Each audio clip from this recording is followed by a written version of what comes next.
Boa tarde, queridos amigos. Aqui estamos mais uma vez reunidos para esse momento de estudo, de preces, em benefício dos nossos irmãos suicidas.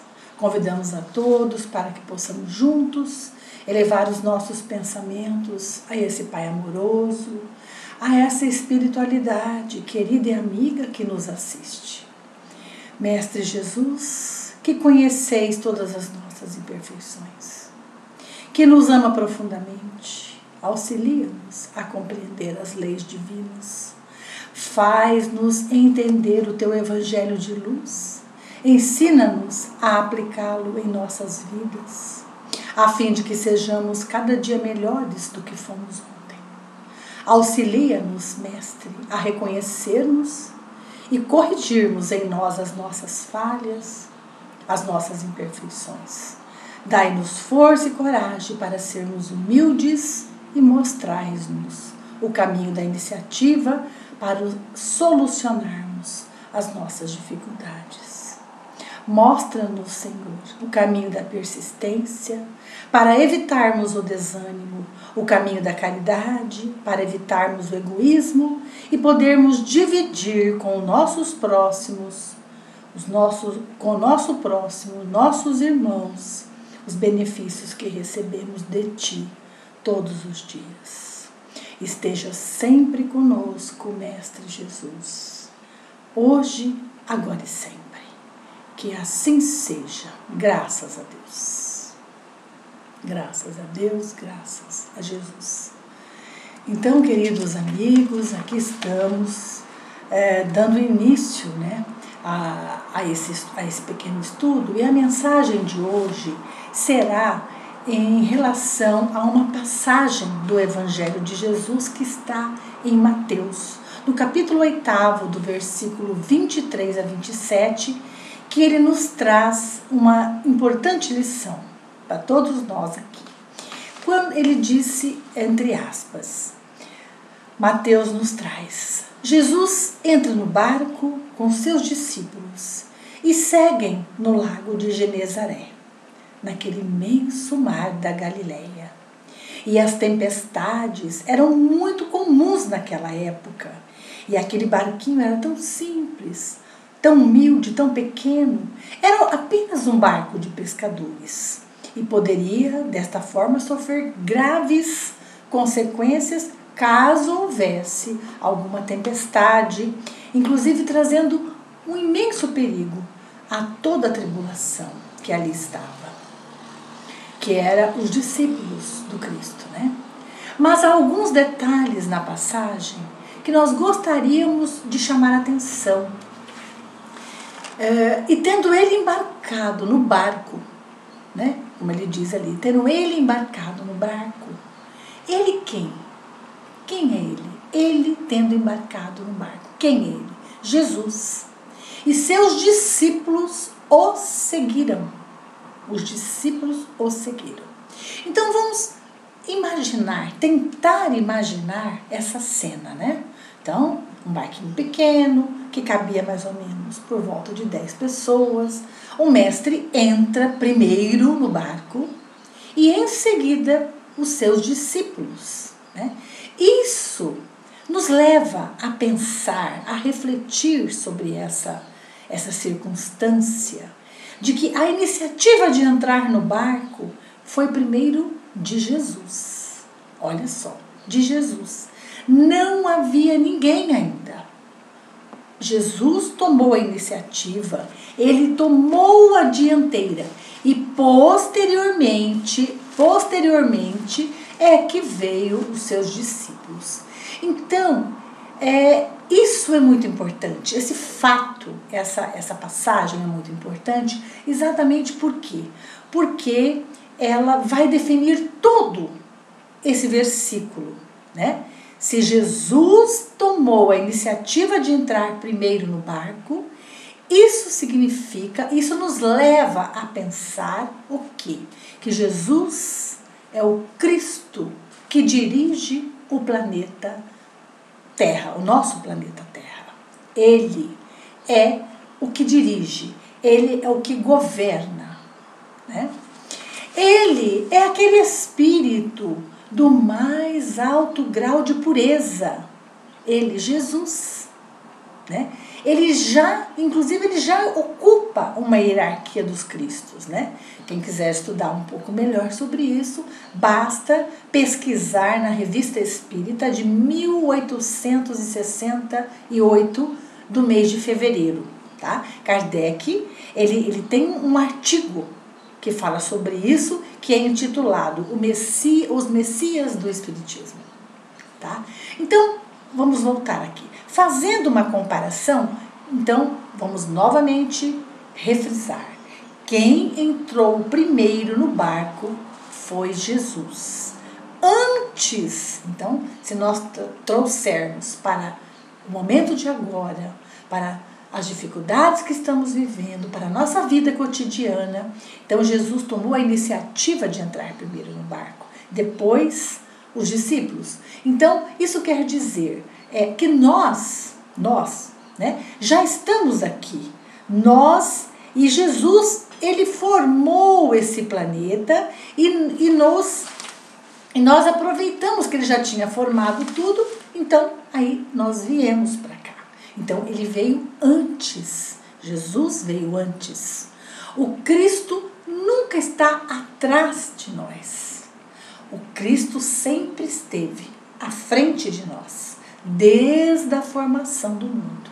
Então o Cristo está à frente de nós, ele não está atrás de nós. E por que agora, nos momentos das nossas dificuldades, dos nossos sofrimentos, né? Das vicissitudes que passamos, por que ele não estaria à frente de tudo? Né? Porque o Cristo não estaria conduzindo a transição planetária e preparando a Terra para ingressar num mundo melhor, num mundo regenerador, né? Mas o que nós vamos puxar para nós aqui neste momento é exatamente a questão de que quando nós passamos por uma dificuldade, por uma vicissitude, por um sofrimento atroz, né, que muitas vezes nos desequilibra, nos tira do prumo e nos faz pensar em sair da vida, nós estamos nesse barco das vicissitudes, das dificuldades da vida, mas quem está ali conosco é o Cristo. E os seus emissários, que são os amigos espirituais, que nos assistem, que nos acompanham. Então, diante de uma dificuldade, diante de um sofrimento imenso, por que não recorrer ao Cristo e a esses emissários, ao invés de pensarmos em tirar a nossa vida, né? Vida essa que teremos que dar conta mais tarde, através da nossa própria consciência.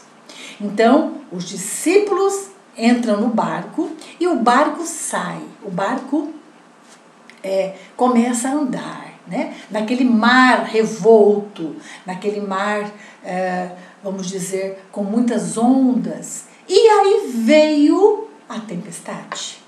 Então, as tempestades, nós podemos, vamos dizer, encará-las como sendo essas dificuldades que enfrentamos, né? E com o risco desse barco, né, ele afundar, e aí o caos e o medo, com certeza, o medo de todos nós no momento que estamos passando, o desespero de todos nós no momento que estamos passando pelas dificuldades, pelas provas difíceis que a vida nos oferece, não por conta de nada, mas por conta das nossas escolhas, por conta das consequências dos atos nossos, ou dessa existência, ou de outras, né? Então, vamos dizer, vamos analisar. A gente nasce, a gente envelhece, a gente morre, a gente adoece, a gente morre, passa por uma série de aflições. Mas tudo isso faz parte da vida corporal, da vida aqui no plano físico, né? O desespero muitas vezes toma conta de nós e muitas vezes nós não vemos saídas, né? É tudo um caos, nós acreditamos que tudo está errado e que tudo vai dar errado, né? E voltando então à passagem, a gente vai e volta nessa passagem. E o Cristo, diante daquela situação caótica, de tempestade, de caos, né? Ele apenas dormia num cantinho do barco. Olha que passagem linda e maravilhosa. Ele apenas dormia no cantinho do barco. Qual seria o simbolismo disso tudo, né? O que será que essa passagem está querendo dizer para todos nós, né? Ela está nos transmitindo uma lição importante, que nos momentos de desafios, nos momentos de expiações, de provas, os benfeitores espirituais, eles também estão ali ao nosso lado, nos auxiliando, mas eles não podem assumir a condução da nossa vida. Eles não podem assumir a condução da nossa vida. Eles não podem passar pela prova por nós. Por mais que eles nos amem, por mais que esse espírito protetor, esse amigo protetor, ele é de outras existências, ele vem comigo em várias e várias encarnações, mesmo assim ele não pode passar por aquilo que eu preciso passar. Então, qual é o convite diante dessa situação e principalmente dessa passagem que Jesus nos fala, né? Quando ele está ali quietinho, no cantinho, e a tempestade está acontecendo, e os discípulos estão desesperados, né? Então, ele nos traz a mensagem de que nós temos que encarar os nossos desafios, as nossas provas, as nossas expiações. O Cristo, ele supervisiona, ele fica atento a tudo, porque ele não pode nos isentar das experiências que temos que passar por conta da lei de ação e reação, por conta da lei do nosso projeto reencarnatório, das necessidades daquele espírito. Então, ele não pode nos isentar, mas ele pode abrandar aquele momento de desespero, nos trazendo fé, confiança, quando nós o buscamos. Quando nós buscamos, né? Nós precisamos buscar, ir até ele, sentir a sua presença amorosa, né? Então, por que tudo isso? Porque nós somos simplesmente responsáveis pelos nossos atos. Podemos gerar luz ou trevas, né? Dentro de nós e fora de nós. Podemos encarar essas provas, essas dificuldades com serenidade, ou não. E não é o Cristo que vai percorrer por mim, sou eu mesmo. Então, e assim aconteceu com Cristo, com Jesus, naquele barco, junto aos discípulos. Por isso que ele ficou tranquilo, ele até dormiu diante da tempestade, né? Os efeitos da tempestade era para os discípulos e não para o Cristo, né? Mas com uma diferença: o caminho que eu devo percorrer pode ser, né? Aí é que tá, de revolta, um caminho de alguém desesperado, sem o menor ânimo, né? Vamos dizer, eu posso percorrer esse caminho sem fé, como eu disse, né? Mas se eu resolvo percorrer esse caminho na luz da oração, na luz da fé, olha só, com a luz da fé, tudo isso vai me fortalecer para que eu possa passar com serenidade. E isso não me isenta do sofrimento. Posso sim sofrer, mas com serenidade. Tá? Então, continuando a passagem. E aí, no meio daquela tempestade, né, os discípulos acordaram Jesus e disseram desesperados: Senhor, salva-nos, salva-nos. Nós estamos morrendo. Então, o que estava acontecendo? Aí Jesus levanta, olha para eles tranquilamente e diz assim: por que sois covardes? Pessoas de fé pequena. Né? Ele fala com firmeza, né? Ele dá um puxão de orelha naqueles discípulos e também nós podemos sentir esse puxão de orelha até hoje, dá em nós, nos momentos das nossas tribulações, nos momentos em que nos desanimamos, a gente sente o puxão de orelha, né? Porque sois covardes, homens de pouca fé, homens de fé pequena, né? Então, ele dá esse puxão de orelha com amor, com misericórdia. Mas ele repreende os ventos ali naquele momento, o mar, as ondas, e houve então uma calma. E é exatamente desta forma que acontecem as nossas tribulações da nossa vida. Vem aquele mar revolto, onde tudo parece em desordem, onde tudo parece que está, vamos dizer, revolto, e de repente vem a calmaria, quando nós buscamos essa fé, buscamos no Cristo através da oração, a tranquilidade, a serenidade. Então, essa mensagem, ela tem uma energia, mas ela também tem misericórdia, ela tem amor. Porque o Cristo, porque Jesus é todo amor.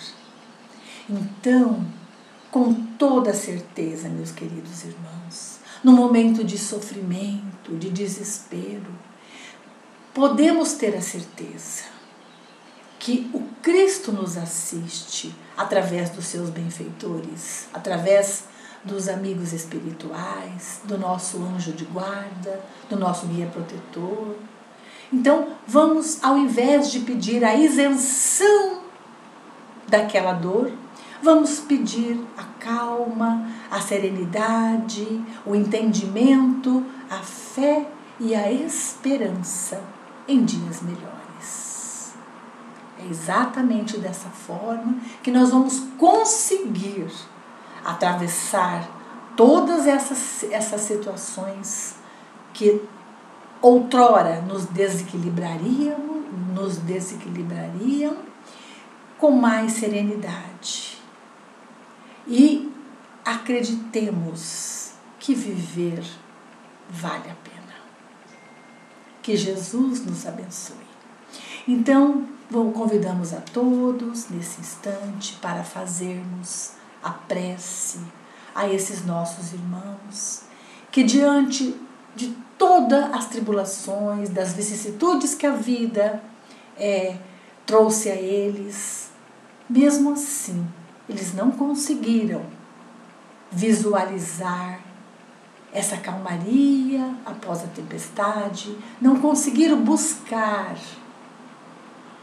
essa esperança, não conseguiram buscar esse auxílio aos nossos irmãos que, no momento de dor, no momento de extrema rebeldia, cometeram a gravíssima falta do suicídio, mas que não estão desprotegidos da misericórdia do Pai. Então, vamos, num prefácio, o nosso querido irmão Allan Kardec nos traz que o homem jamais tem o direito de dispor da sua própria vida, pois só Deus compete tirá-lo do cativeiro terreno quando julga oportuno. Apesar disso, a justiça divina pode abrandar o seu rigor em virtude de certas circunstâncias, reservando, porém, toda a severidade para aquele que quis furtar-se às provas da existência. O suicida assemelha-se ao prisioneiro que escapa da prisão antes de cumprir a sua pena e que, ao ser preso de novo, será tratado com mais severidade. Assim acontece com o suicida que pensa escapar às misérias presentes e mergulha em infelicidades maiores. Prece. Sabemos, ó meu Deus, o destino reservado àqueles que violam a vossa lei, Senhor, para abreviar voluntariamente os seus dias, mas sabemos também que a vossa misericórdia é infinita. Dignai-vos estendê-la a todos os nossos irmãos suicidas, e possam as nossas preces e a vossa comiseração abrandar as amarguras dos sofrimentos que suportam, por não terem tido coragem de esperar o fim de suas provas. Bons espíritos, cuja missão é assistir a esses irmãos infelizes, tomai-os sob a vossa proteção. Inspirai-lhe o remorso pela falta cometida, e que a vossa assistência lhe dê a força para enfrentar com mais resignação as novas provas que terá que passar a fim de reparar o mal, prolongando os seus sofrimentos ao fazê-los perder o fruto das novas experiências. E a ti, cuja desgraça provoca as nossas preces, que possa a nossa comiseração adoçar a tua amargura, fazendo nascer em teu coração a esperança de um futuro melhor. Esse futuro está nas vossas próprias mãos. Confiai na bondade de Deus, que espera sempre por todos os que se arrependem, e só é severo para os de coração empedernido. Querido Mestre amado, queridos amigos espirituais, Mãe Santíssima, ó Mãe bondosa, envolva todos esses nossos irmãos, onde quer que haja dor e sofrimento.